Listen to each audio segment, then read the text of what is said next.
मुंशी प्रेमचंद ने कहा है, विद्यार्थी की सच्ची सुंदरता उसके गुणों और योग्यता में है, न कि बाहरी फैशन में। हेलो फ्रेंड्स, आज के इस अंक में मैं लेकर आया हूं अधिगम को प्रभावित करने वाले कारक यानी इन्फ्लुएंसिंग फैक्टर ऑफ लर्निंग। और इस सत्र में हम डिस्कस करेंगे 16 महत्वपूर्ण वस्तुनिष्ठ प्रश्न उत्तर पर। और ये प्रश्न प्रीवियस ईयर में विभिन्न राज्यों में आयोजित होने वाले कई शिक्षण से संबंधित प्रतियोगी परीक्षाओं में पूछे गए हैं। इसके अलावा हम इसमें और फैक्ट्स पर भी डिस्कस करेंगे, इसलिए यह सेशन आपकी तैयारी के लिए काफ़ी इम्पोर्टेंट और हेल्पफुल होने वाला है। चलो शुरू करते हैं आज के इस अंक को।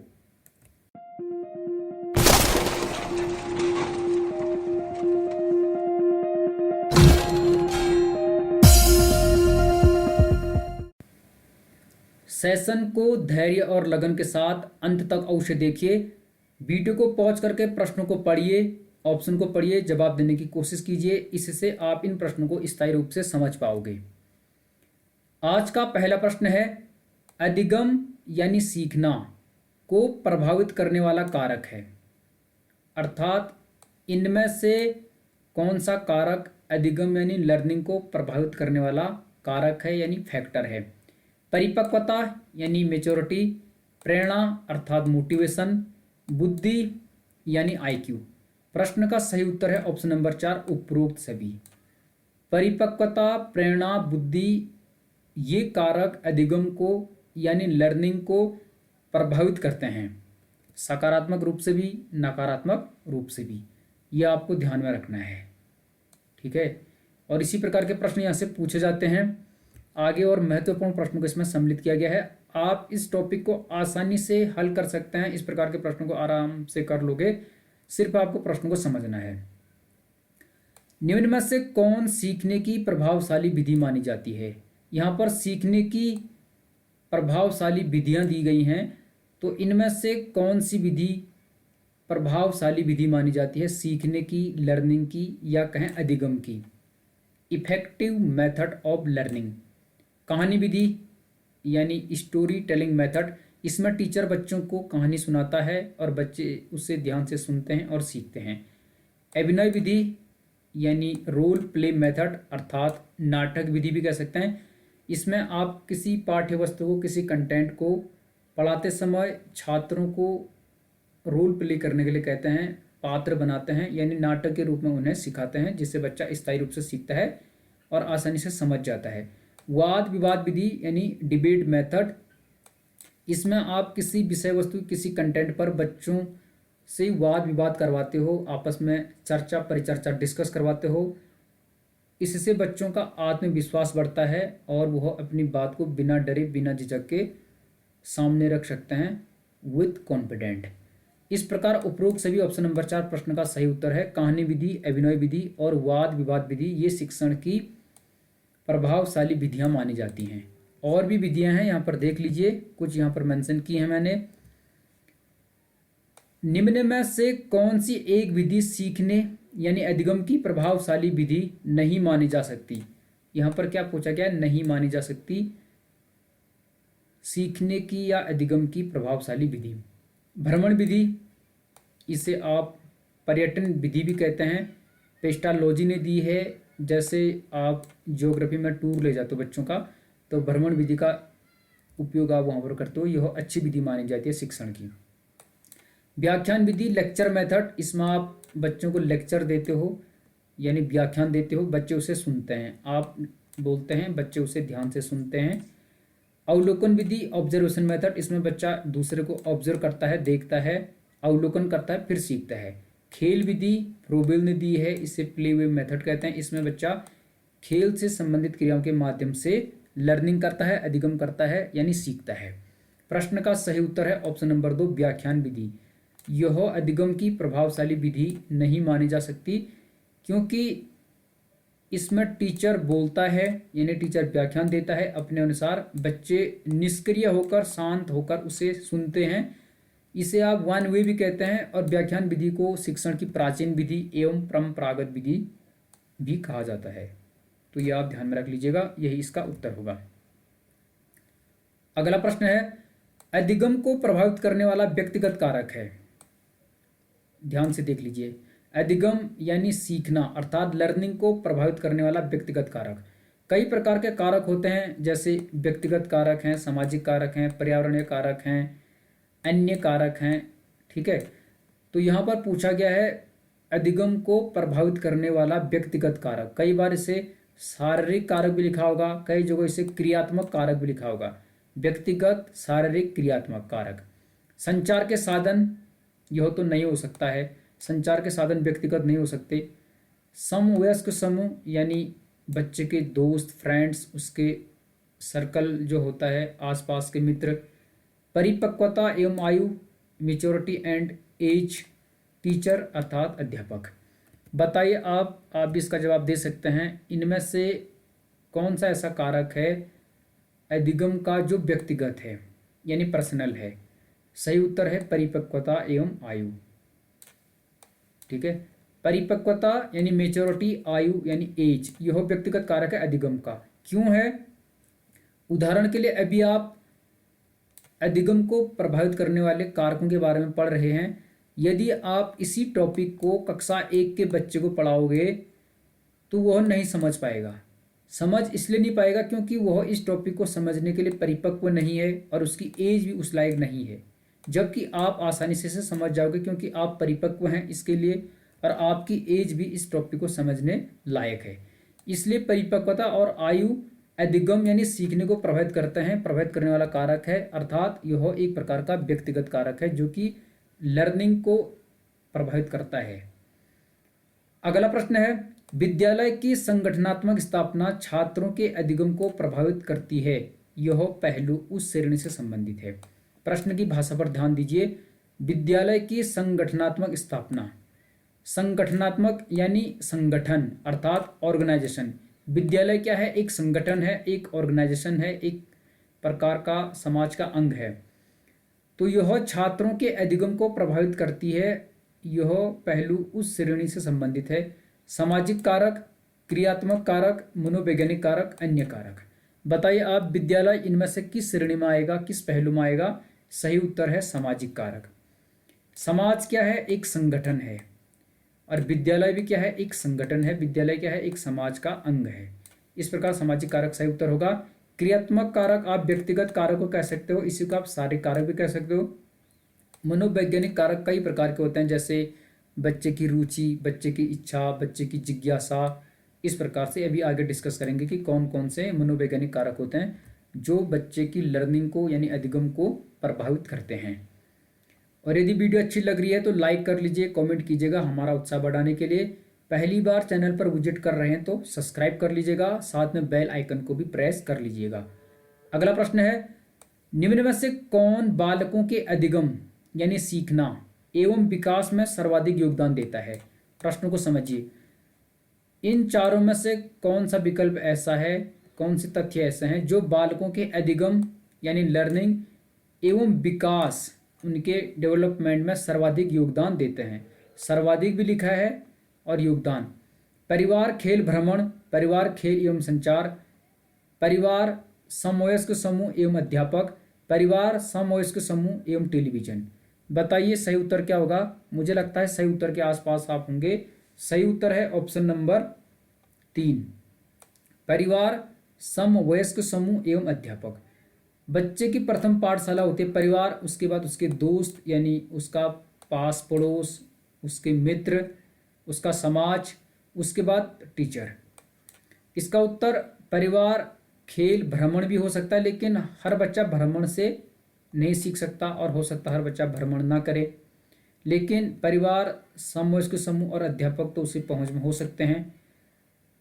परिवार, समवयस्क समूह, टेलीविजन हो सकता है, लेकिन हो सकता है कि हर बच्चे के घर में टेलीविजन ना हो, इसलिए इसे भी हम नहीं कर सकते। परिवार, खेल एवं संचार हो सकता है, उसके बाद खेल या संचार के साधन ना हो। तो परिवार, समवयस्क समूह एवं अध्यापक इसका सबसे बेस्ट आंसर होगा। ठीक है, जो कि सर्वाधिक योगदान देगा बच्चे के लर्निंग में अर्थात अधिगम में। अगला प्रश्न है, निम्न में से कौन सा उदाहरण अधिगम को प्रदर्शित करता है? तो इनमें से कौन सा ऐसा एग्जाम्पल है जो अधिगम को प्रदर्शित करता है, इंगित करता है? स्वादिष्ट भोजन देखकर मुंह में लार आना। जब आप कोई स्वादिष्ट भोजन देखते हो, जैसे आपने लड्डू देखा या जो आपको अच्छा लगता है वो देखा, तो आपके मुंह में लार आ सकता है। हाथ जोड़कर अध्यापक को प्रणाम करना, यानी अध्यापक का अभिवादन करना। चढ़ना, भागना एवं फेंकना 3 से 5 वर्ष की अवस्था में, यानी आप कहीं चढ़ते हो, कहीं भागते हो, कुछ चीज़ फेंकते हो, इनमें से कोई नहीं। तो बताइए इनमें से कौन सा ऐसा उदाहरण है जो अधिगम को प्रदर्शित करता है? हाथ जोड़कर अध्यापक को प्रणाम करना, यह इसका सही उत्तर हो जाएगा।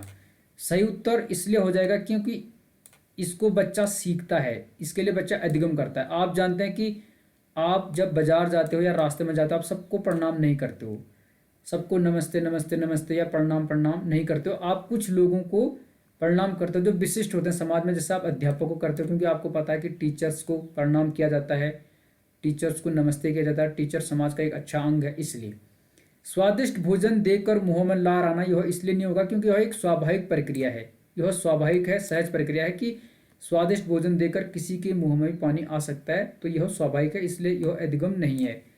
चढ़ना, भागना एवं फेंकना 3 से 5 वर्ष की अवस्था में, यह भी एक स्वाभाविक प्रक्रिया है, स्वाभाविक अवस्था है। आप जानते हैं कि जब बच्चा 3 से 5 वर्ष का होता है तो इसे कहते हैं पूर्व बाल्यावस्था या प्रारंभिक बाल्यावस्था। इसे खिलौनों से खेलने की अवस्था भी कहते हैं। तो इसमें बच्चा ये क्रियाएं स्वाभाविक रूप से करता है, सहज रूप से करता है, हर कोई करता है इस अवस्था में, इसलिए इसका उत्तर नहीं होगा, ऑप्शन नंबर 4 हो नहीं सकता। तो हाथ जोड़कर अध्यापक को प्रणाम करना यह इसका उत्तर होगा, क्योंकि इससे बच्चा सीखता है अर्थात अधिगम करता है। अगला प्रश्न है, यह इंपॉर्टेंट प्रश्न है, निम्न में से कौन सीखने का सही स्तर है? लर्निंग का सही लेवल कौन सा है इनमें से? सीखने का सही स्तर देख लीजिए, थोड़ा सा प्रश्न कठिन है, आपको ध्यान देना पड़ेगा। तथ्य, बोध, सूचना, ज्ञान प्राप्त करना, प्रज्ञान। तथ्य, ज्ञान प्राप्त करना, सूचना, बोध, प्रज्ञान। तथ्य, सूचना, ज्ञान प्राप्त करना, बोध, प्रज्ञान। तथ्य, सूचना, बोध, ज्ञान प्राप्त करना, प्रज्ञान। अब इनमें से हमें सीखने का सही स्तर बताना है, जो सही रूप से सीखने की तरफ इंगित कर रहा है, संकेत कर रहा है। प्रश्न का सही उत्तर ऑप्शन नंबर 3 है, तथ्य, सूचना, ज्ञान प्राप्त करना, बोध और फिर लास्ट में प्रज्ञान। अब यही इसका सही उत्तर क्यों है, इस पर भी मैं आपको थोड़ा सा बता देता हूं। सही उत्तर इसलिए होगा, उदाहरण के लिए आपने कोई कंटेंट पढ़ा, कोई विषय वस्तु पढ़ी, जैसे आपने भारतीय संविधान में मूल अधिकार पढ़े, ठीक है, मूल अधिकार अनुच्छेद 12 से अनुच्छेद 35 तक हैं, और आपको लगा कि इसमें अनुच्छेद 21 सबसे इंपॉर्टेंट है, जिसमें प्राण एवं दैहिक स्वतंत्रता का उल्लेख किया गया है, आपको इंपॉर्टेंट लगा। तो सबसे पहले तो आपने फंडामेंटल राइट्स पढ़े, जो कि आपके लिए तथ्य थे। वहाँ से आपने कोई सूचना प्राप्त की, आपने सूचना प्राप्त की, क्या सूचना कि अनुच्छेद 21 इम्पोर्टेंट है, तो वह आपने सूचना प्राप्त की। उसके बाद उस सूचना को प्राप्त करने के उपरांत आपको ज्ञान हुआ कि इसमें प्राण एवं दैहिक स्वतंत्रता का उल्लेख किया गया, तो आपको ज्ञान प्राप्त हो गया। फिर आपने उस ज्ञान को समझा, यानी बोध किया, अंडरस्टैंड किया, और लास्ट में फिर आपने उसका प्रज्ञान किया। प्रज्ञान का मतलब होता है विशिष्ट ज्ञान, यानी विवेक, जब आप उसका यूज करोगे अपने जीवन में, अपने दैनिक प्रयोग में, इसलिए यह ऑप्शन इंपॉर्टेंट होगा। पहले आप तथ्य खोजोगे, फिर वहां से सूचना इकट्ठा करोगे, फिर उस सूचना को ज्ञान में तब्दील करोगे, ज्ञान ग्रहण करोगे, फिर उसको समझोगे, फिर लास्ट में उसको अपने विवेक स्तर पर अर्थात विशिष्ट ज्ञान के रूप में अपने दैनिक जीवन में यूज करोगे। अगला प्रश्न है, अधिगम को प्रभावित करने वाला शारीरिक या क्रियात्मक कारक है। कई जगह इसे शारीरिक लिखा होगा, कई जगह इसे क्रियात्मक लिखा होगा, ध्यान से देख लीजिए, कई जगह व्यक्तिगत भी लिखा होगा। तो इनमें से अधिगम को प्रभावित करने वाला शारीरिक या क्रियात्मक कारक कौन सा है? ज्ञानेंद्रियां, यानी आपके जो सेंसस हैं, जैसे दृष्टि, श्रवण, स्पर्श, स्वाद, सूंघना, प्रत्यक्षीकरण, इस प्रकार से इन्हें ज्ञानेंद्रियां कहते हैं, जो आपके आँख, नाक, कान, जीभ, त्वचा ये हैं। शारीरिक व मानसिक स्वास्थ्य ये भी है आपका जो फिजिकल एंड मेंटल हेल्थ है, तो ये भी क्या है, व्यक्तिगत है, शारीरिक है, क्रियात्मक कारक है। आयु एवं परिपक्वता, इस पर हम ऑलरेडी डिस्कस कर चुके हैं। ऑप्शन नंबर 4 सही उत्तर होगा। तो ज्ञानेंद्रियां, शारीरिक व मानसिक स्वास्थ्य, आयु एवं परिपक्वता, ये चारों क्या हैं आपके एक प्रकार से अधिगम को प्रभावित करने वाले शारीरिक या क्रियात्मक कारक हैं। तो मुझे लगता है आप समझ चुके होंगे प्रश्न के उत्तर को अच्छे से। अगला प्रश्न है यहाँ पर, निम्न में से कौन सा कथन सत्य है? दो कथन है, हमें बताना है कि कौन सा सत्य है। परिपक्वता से होने वाले परिवर्तन अधिगम नहीं होते, यानी मेच्योरिटी। परिपक्वता से होने वाले परिवर्तन अधिगम नहीं होते, क्या ये सही है? परिपक्वता से अधिगम प्रभावित होता है, क्या ये सही है? दोनों सत्य हैं, दोनों गलत हैं। पॉज करके देख लीजिए। प्रश्न का सही उत्तर ऑप्शन नंबर 3 है, दोनों सत्य हैं। परिपक्वता से होने वाले परिवर्तन अधिगम नहीं होते, यानी जब आप परिपक्व हो जाते हैं उसके बाद आप में जो परिवर्तन होता है उससे आप कुल मिला के सीखना या अधिगम नहीं कहोगे, समझ गए आप। और परिपक्वता से अधिगम क्या होता है, प्रभावित होता है। जब आप मेच्योर होते हैं तो उससे आपकी जो लर्निंग है वो प्रभावित होती है, इसलिए ये दोनों सत्य हैं। जैसे जब आप कक्षा 1 में थे तब आप कुछ अलग तरीके से सीखते थे, कई चीज़ों को आप हो सकता है रटते होंगे, लेकिन अब आप परिपक्व होंगे तो अब हो सकता है आप उसी कंटेंट को समझते होंगे। तो परिपक्वता अधिगम को क्या करता है, प्रभावित करता है। अगला प्रश्न है, अधिगम को प्रभावित करने वाला मनोवैज्ञानिक कारक नहीं है, साइकोलॉजिकल फैक्टर नहीं है, इनमें से कौन सा जो अधिगम को प्रभावित करता है? बुद्धि यानी आईक्यू, ज्ञानेंद्रियां, रुचि व रुझान, अधिगम की इच्छा।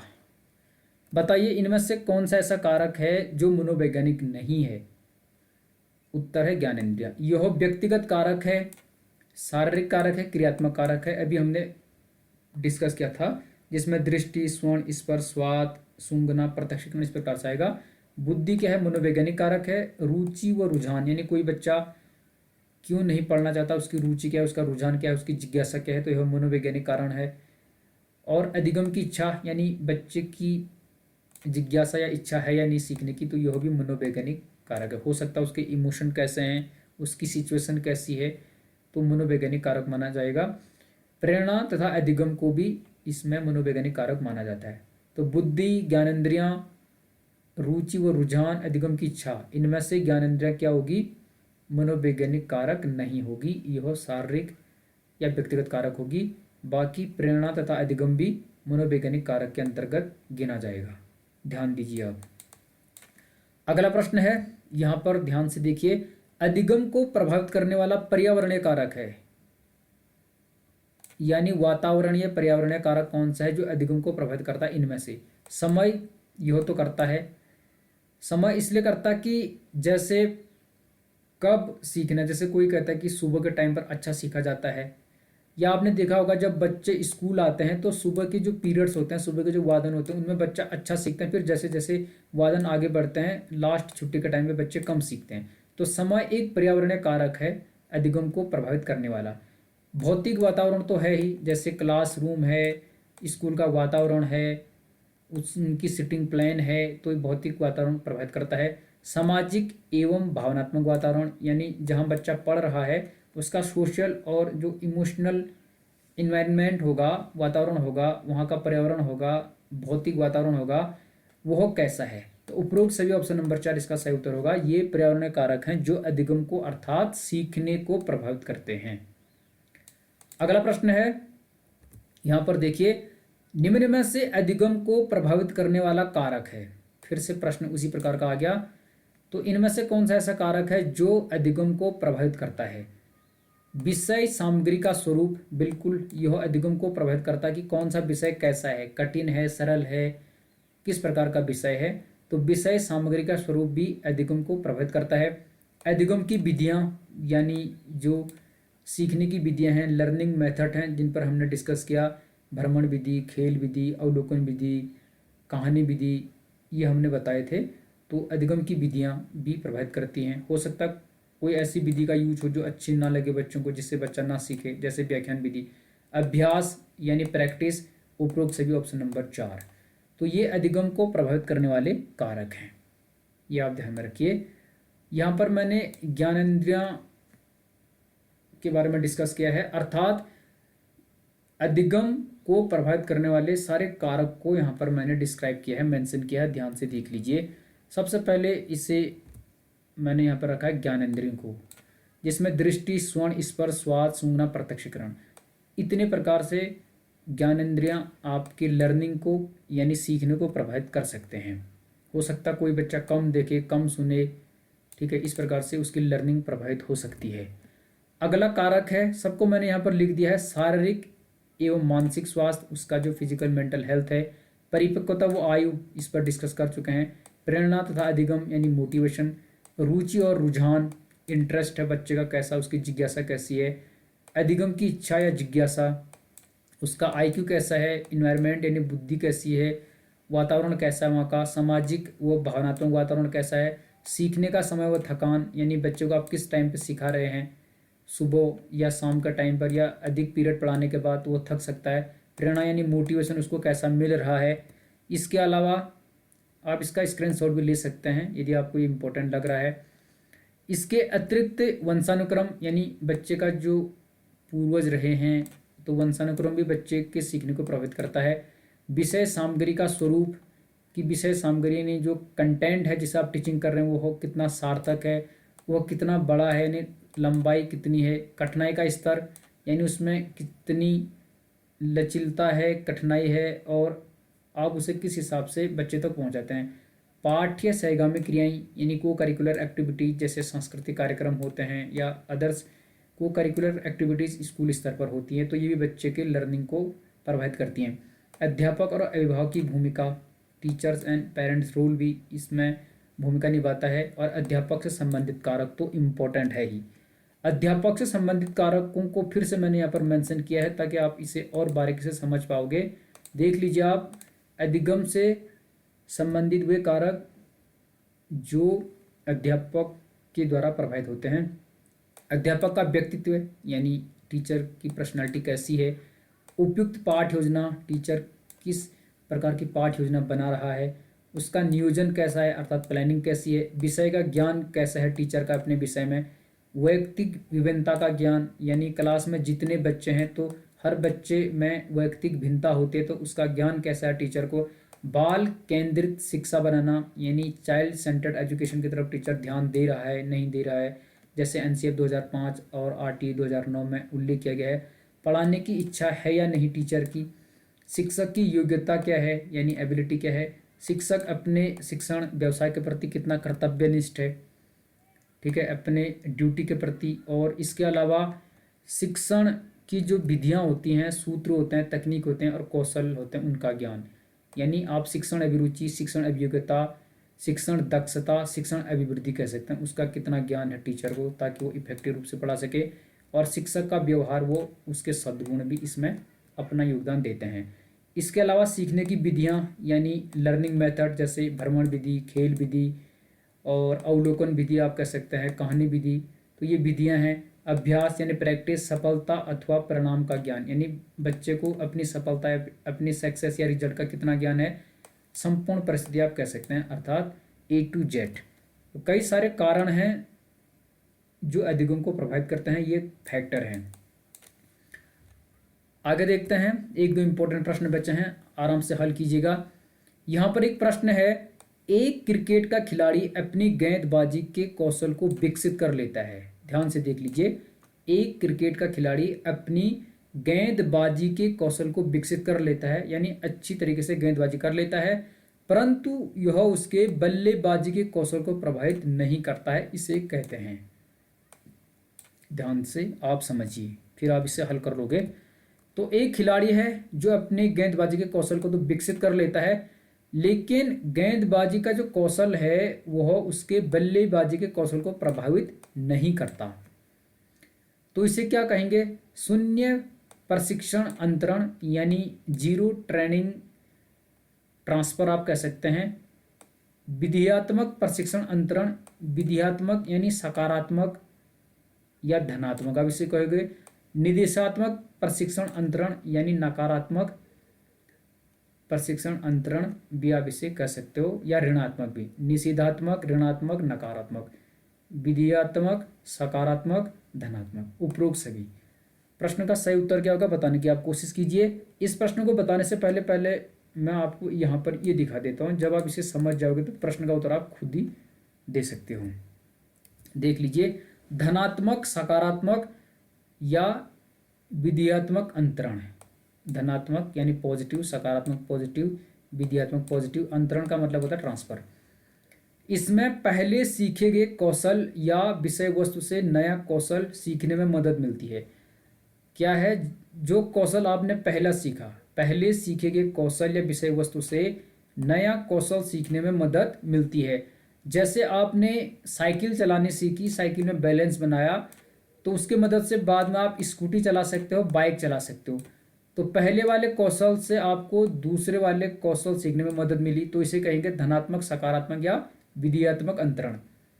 दूसरा होता है नकारात्मक, ऋणात्मक या निषेधात्मक अंतरण, जो निगेटिव है। इसमें क्या होता है?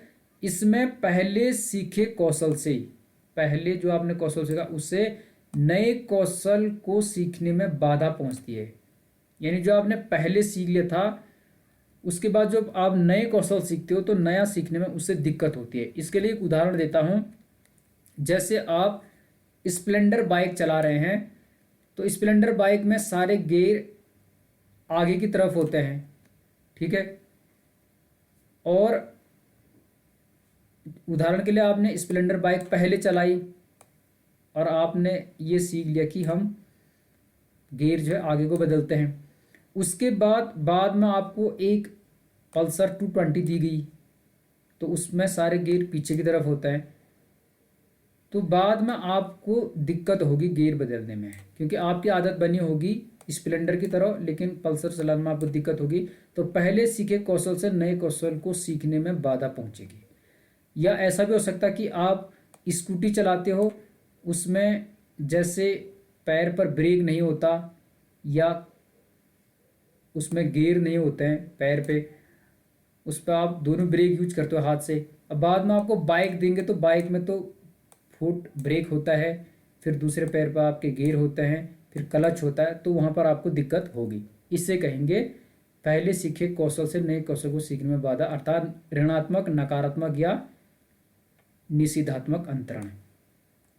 और तीसरा है शून्य अंतरण। इसके बाद आपके सारे डाउट्स क्लियर होंगे, फिर आप उस प्रश्न का उत्तर खुद दोगे।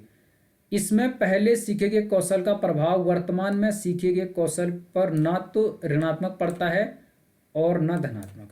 तो जो कौशल आपने पहले सीखा उसका वर्तमान में सीखे गए कौशल पर ना तो नेगेटिव और ना पॉजिटिव इफेक्ट पड़ता है, तो उसे कहेंगे शून्य अंतरण यानी जीरो ट्रांसफर। जैसे आपने पहले रोटी बनाना सीखा और वर्तमान में आपने चाय बनाना सीखा, तो इससे आपको कोई दिक्कत नहीं होगी, दोनों अलग अलग है। या आपने पहले दाल बनानी सीखी थी, अब आपने समोसे बनाने सीख दिए, तो एक दूसरे को आप में इनमें कोई दिक्कत नहीं होगी। अब मैं आपको आखिरी प्रश्न को हल करने से पहले उस प्रश्न की तरफ ले जाता हूं, उसका उत्तर अब आप खुद दीजिए। प्रश्न ये था, देख लीजिए, एक क्रिकेट का खिलाड़ी अपने गेंदबाजी के कौशल को विकसित कर लेता है, परंतु यह उसके बल्लेबाजी के कौशल को प्रभावित नहीं करता, इसे कहते हैं। उसने क्या किया? पहले गेंदबाजी के कौशल को विकसित किया, परंतु जो उसने सीख लिया था गेंदबाजी का कौशल, वह उसके बल्लेबाजी के कौशल को प्रभावित नहीं कर सका, तो इसे क्या कहेंगे? शून्य प्रशिक्षण अंतरण यानी जीरो ट्रांसफर आप कह सकते हैं। और यदि इसी प्रकार के प्रश्न आएंगे तो आपको इसी प्रकार से हल करना है, उदाहरणों के माध्यम से समझकर। अगला प्रश्न है, देख लीजिए, यदि किसी परीक्षण में कोई व्यक्ति अनेक परीक्षकों द्वारा कॉपी जांचने के बाद भी समान अंक पाता है तो वह परीक्षण है। यह प्रश्न मैं पहले एक वीडियो में ला चुका हूं, उसमें त्रुटिवश मैंने इसका उत्तर वैध बताया था, लेकिन उसी वीडियो के डिस्क्रिप्शन में इसका उत्तर मैंने सही बता दिया था। फिर से इसीलिए मैंने इस प्रश्न को यहाँ पर डाल दिया ताकि आपके डाउट दूर हो जाएं और इन फ्यूचर यदि किसी एग्जाम में प्रश्न आता तो आप गलत ना कर सकें। तो यदि किसी परीक्षण में यानी किसी टेस्ट में कोई व्यक्ति अनेक एग्जामिनर्स के द्वारा, अनेक परीक्षकों के द्वारा कॉपी जांचने के बाद भी समान अंक लाता है, यानी एक जैसे अंक लाता है, बराबर अंक लाता है, तो वह टेस्ट या परीक्षण है। वैध यानी वैलिड, विश्वसनीय यानी रिलायबल, मानक यानी नॉर्म, वस्तुनिष्ठ यानी ऑब्जेक्टिव। प्रश्न का सही उत्तर होगा विश्वसनीय। वह क्या हो जाएगा, विश्वसनीय हो जाएगा। यानी जब अनेक परीक्षकों के द्वारा किसी व्यक्ति की कॉपी जांची जाती है और वह समान अंक पाता तो उसे कहते हैं विश्वसनीय। और जिस मकसद के लिए कोई टेस्ट बनाया गया है, जिस प्रक्रिया के लिए, उसे आप कहोगे वैध। आज का आखिरी प्रश्न ये रहा और इसका उत्तर आपको कमेंट सेक्शन में देना है। इंपॉर्टेंट प्रश्न है निम्न में से किस मनोवैज्ञानिक ने शरीर रचना के आधार पर व्यक्तित्व के 3 प्रकार बताए। तो इनमें से किस साइकोलॉजिस्ट ने, किस मनोवैज्ञानिक ने शरीर रचना के आधार पर व्यक्तित्व यानी पर्सनैलिटी के 3 प्रकार बताए। स्प्रेंगर, जुंग, क्रेचमर, सिगमंड फ्राइड। सही उत्तर कमेंट सेक्शन में अवश्य पिन कीजिएगा। और यदि वीडियो अच्छी लगी तो लाइक कीजिए, चैनल यदि सब्सक्राइब नहीं किया तो कर लीजिएगा। हमारे टेलीग्राम चैनल से जुड़ने के लिए इसी के नीचे लिंक दिया गया है डिस्क्रिप्शन बॉक्स में, उस पर क्लिक करके आप जुड़ जाइए या सर्च कीजिए टेलीग्राम पर यूर सिलेक्शन श्योर और उस चैनल पर आप जुड़ सकते हैं। तो मिलते हैं अगले पार्ट्स में, तब तक के लिए आपको बहुत बहुत शुभकामनाएं। अपनी तैयारी निरंतर एड़ी चोटी का जोर लगाते हुए जारी रखिए ताकि आप अपनी मंजिल को आसानी से क्रैक कर सकें। Thank you so much, all the best.